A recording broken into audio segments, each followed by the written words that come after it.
Hello there, welcome back to my channel. Do you know, I had this beautiful gift of this tea towel given to me by Joanne. I know you'll be watching and you'll know what I'm talking about. And it's a beautiful depiction of a bird, a New Zealand bird, and it's so pretty. I love pretty tea towels.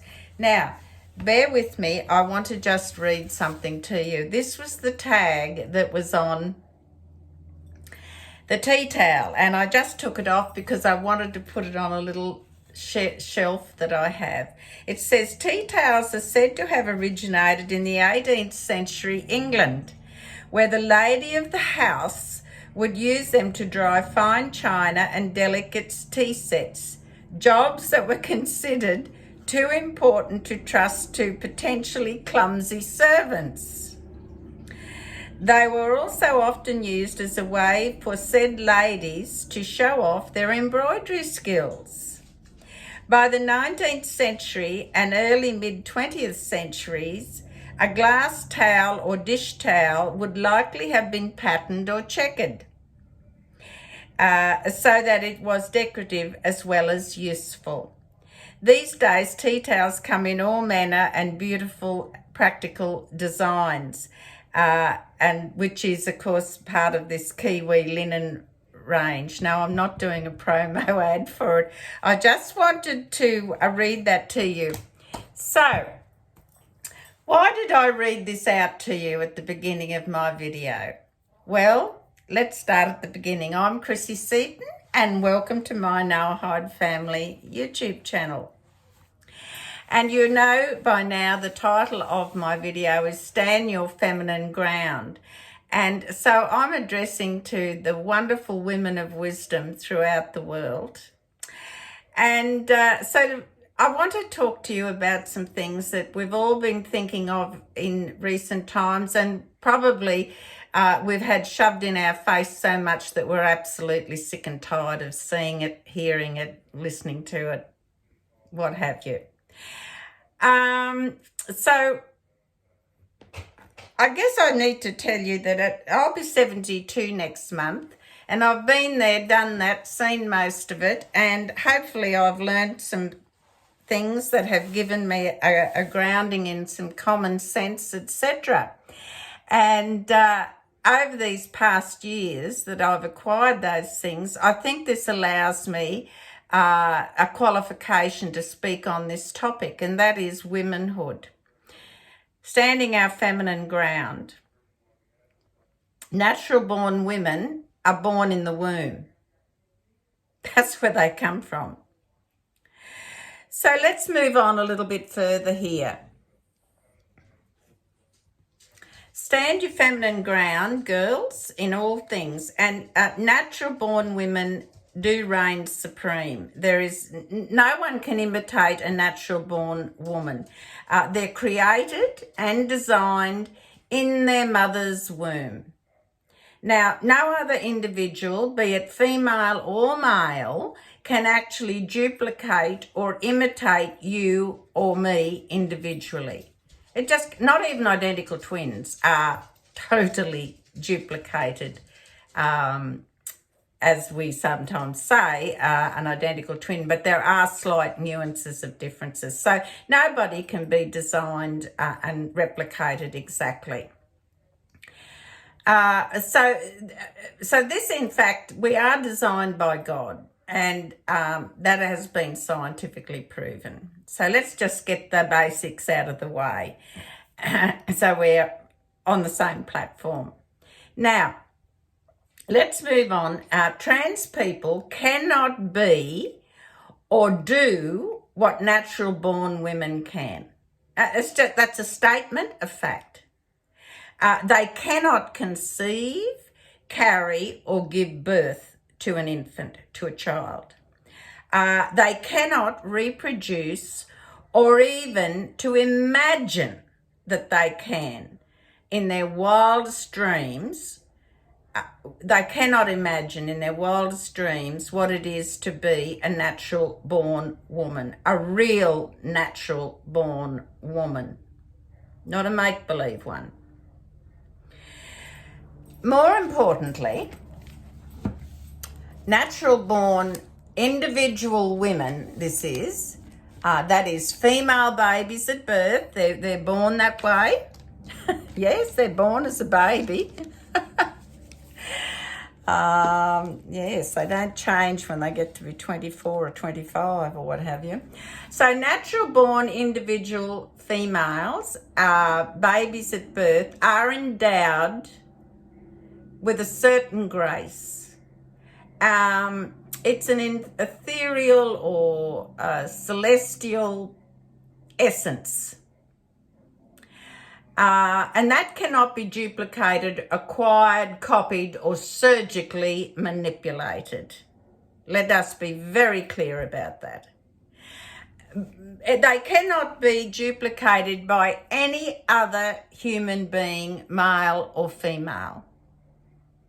So when a female infant is born, it has this essence, it has this aura, it has this special something that is only them. It is only you. It is only me. Nobody can take that, duplicate that. Nobody. So to even think or consider otherwise, and I know common sense tells us we wouldn't, but let's just put common sense aside. These people that are wanting to become a female when they were born differently, born male, and I'm not talking about the unfortunate infants that are born as a hermaphrodite. That is not up for discussion here. That's not what I'm talking about. But these males that now think they want to be females, and that's perfectly all right. They think they're going to be females. Never happen.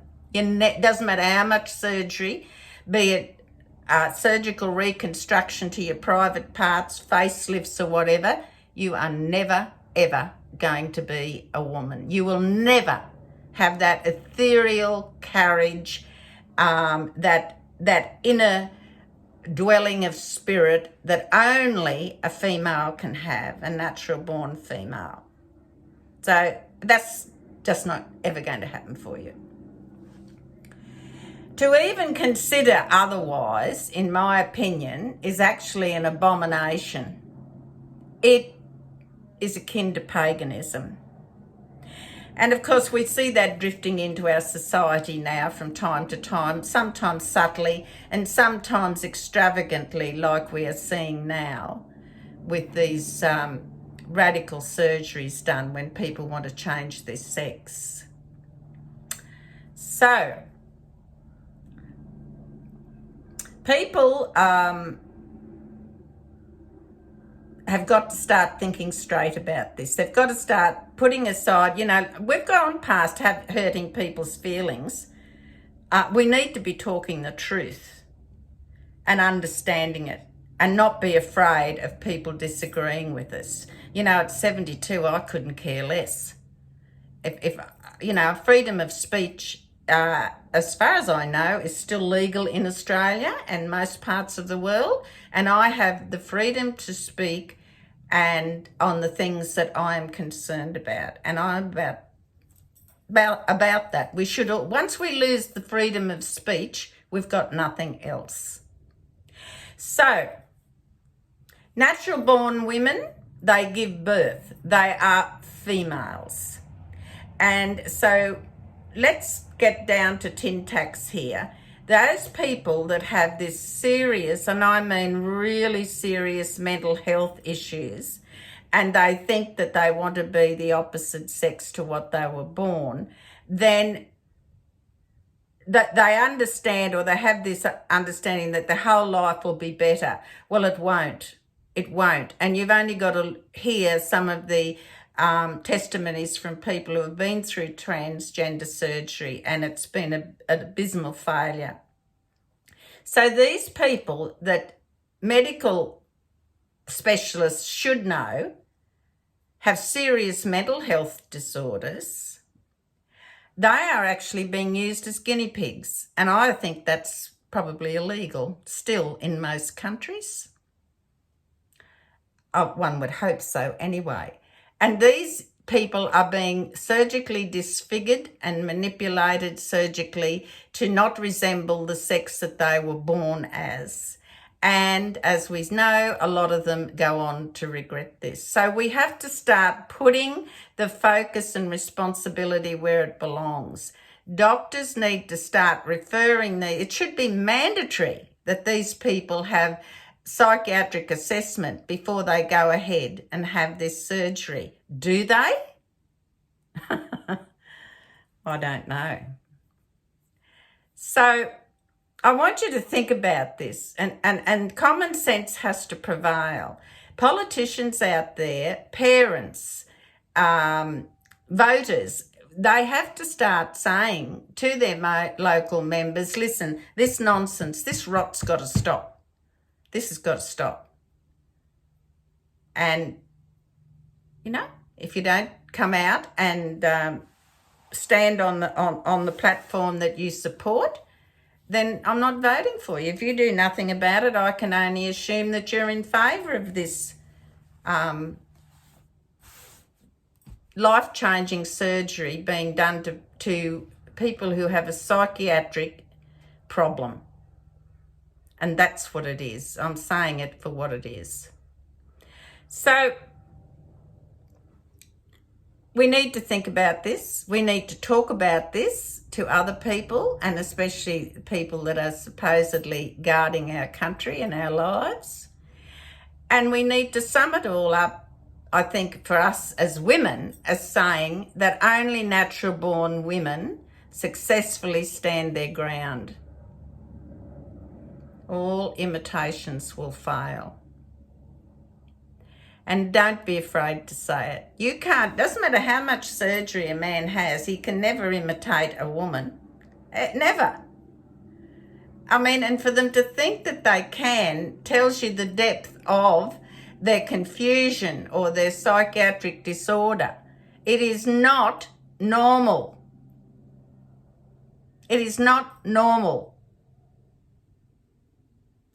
And at the end of the day, how much money is the taxpayer paying for this?